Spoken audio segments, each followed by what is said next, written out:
या बातमीपत्राचे प्रायोजक आहेत प्रोप्रास सिद्धू कस्तुरी यांचे कस्तुरी ऑटो सर्व्हिस। आमच्या इथे सर्व प्रकारच्या टू व्हीलर गाड्यांचे रिपेरी व हिरो होंडा परफेक्ट सर्व्हिसिंग करून मिळेल। पत्ता गाळा नंबर 8 महालक्ष्मी मंदिर जवळ बोमडाल मंगल कार्यालय गाळा अक्कलकोट रोड सोलापूर। एकदा अवश्य भेट द्या।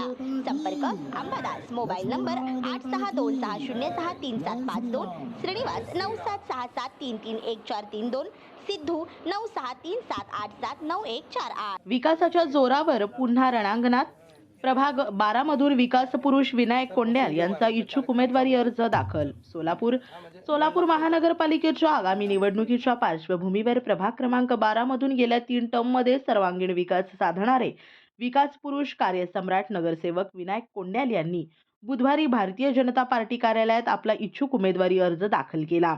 यावेळी मोठ्या संख्येने कार्यकर्ते व समर्थक उपस्थित होते। स्वर्गीय विष्णुपंत कोठे यांच्या आशीर्वादाने स्वर्गीय महेश अण्णा कोठे यांच्या तालमीत तयार झालेले आणि सोलापूर शहर मध्यचे दमदार आमदार देवेंद्रदादा कोठे यांच्या ठाम पाठिंब्यामुळे प्रभाग 12च्या विकासासाठी पुन्हा एकदा निवडणूक रिंगणात उतरत असल्याचे विनायक कोंड्याल यांनी सांगितले। गेल्या 3 टर्ममध्ये प्रभाग 12 मधील रस्ते, पाणी पुरवठा, ड्रेनेज, वीज, स्वच्छता, उद्याने आदी मूलभूत नागरी सुविधांचा प्रश्न प्रामाणिकपणे सोडवण्यात आला असून आज प्रभाग 12 हा सोलापूरमधील सर्वाधिक सुविधायुक्त प्रभाग म्हणून ओळखला जात आहे। प्रभाग 12 हा वाढीव हद्दीचा भाग असल्याने गेल्या 3 वर्षात कोट्यवधी रुपयांचा निधी आणून मूलभूत गरजा पूर्ण करण्याचा प्रामाणिक प्रयत्न करण्यात आल्याचेही त्यांनी स्पष्ट केले। आतापर्यंत प्रभागाचा भक्कम विकास झाला असून येणाऱ्या काळात प्रभाग 12ला हायटेक, अद्ययावत आणि आदर्श प्रभाग बनवण्याचा माझा संकल्प आहे। विकासाच्या मुद्द्यावर आणि प्रभागातील मतदारांच्या विश्वासाच्या बळावर पुन्हा एकदा नेतृत्व करण्याची संधी निश्चित मिळेल असा ठाम विश्वास विनायक कोंड्याल यांनी व्यक्त केला।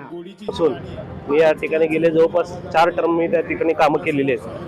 अपक्ष असताना काम केलेले आहेत, काँग्रेसमध्ये असताना देखील काम केले आहेत आणि शिवसेनेमध्ये असताना आदरणीय महेश अण्णा कोठे साहेब यांच्या मार्गदर्शनाखाली व तात्यासाहेब कोठे यांच्या आशीर्वादाने या ठिकाणी आम्ही तिथे काम करत होतो आणि विकासाच्या कामावर आणि लोकांच्या पाठिंब्यामुळे या ठिकाणी मी इच्छुक आहे। वर्ष तुम्ही 2007 पासून या ठिकाणी आहे।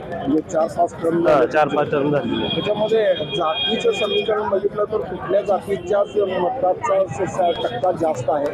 पद्मशाली समाज हा टक्का जास्त आहे। त्याच्यानंतर त्या ठिकाणी हाडगर कोष्टी समाज आहे, तसंच त्या ठिकाणी माळी समाज आहे, कोळी समाज आहे, धनगर समाज आहे, तसेच मुस्लिम समाज आहे। निर्णायक मत पद्मशाली समाज आहे। दादा, किती पक्षाचा प्रवास झाला आतापर्यंत?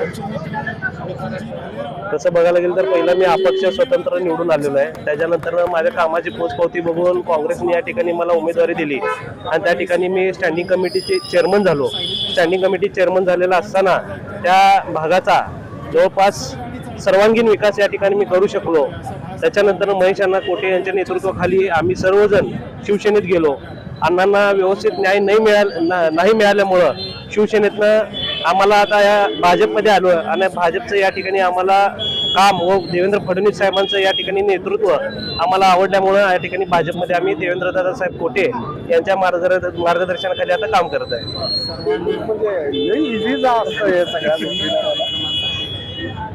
माझं काम आहे, लोकांमध्ये जनतेमध्ये माझं काम आहे। जवळपास 3-4 टर्म मध्ये मी कमीत कमी नाही म्हणलं तर 30 ते 40 कोटी या ठिकाणी मी माझ्या प्रभागात कामं केलेली आहेत। संधी मिळाली तर पुन्हा एकदा नव्यानं काय असेल प्रभागामध्ये की ते सर्वसामान्य मतदारांना नव्या गोष्टीचा अनुभव घेता येईल? अजून म्हणजे आता जर का पुन्हा तुम्हाला नगरसेवक म्हणून संधी मिळाली भाजपाकडून तर प्रभाग क्रमांक 12 साठी एक वेगळा विकास असा कुठलं विजन आहे? आता सर्व अंतर्गत रस्ते झालेले आहेत, डीपी रस्ते झालेले आहेत। या ठिकाणी डीपी रस्ते असतील किंवा बगीचे असतील, हॉस्पिटल असतील, माझ्या प्रभागासाठी कामगार वर्गांचा प्रमाण तिथे जास्त आहे। त्या लोकांसाठी जास्तीत जास्त अजून काही वेगळं करता येईल। त्या ठिकाणी शिक्षण संस्था झालेल्या आहेत। आता एक बगीचा असेल, हॉस्पिटल असेल आणि माझ्या कामगार लोकांना या ठिकाणी जास्तीत जास्त अजून काही न्याय देता येईल या ठिकाणी मी प्रयत्न करणार। नक्कीच दादा, तुमच्या या प्रवासाला आणि भाजपानंतरचा इथंच आता थांबावा असा अपेक्षा व्यक्त करतो आणि तुम्हाला शुभेच्छा देतो। ब्रेन न्यूज करता याची संधी आहे का? अजून ते पुढे आता काय असं नाही, जो पक्ष निर्णय घेईल किंवा ते जुळवाजुळीच्या नशिबाची गोष्टी आहेत। जर तसं काय हे होत असेल तर पुढची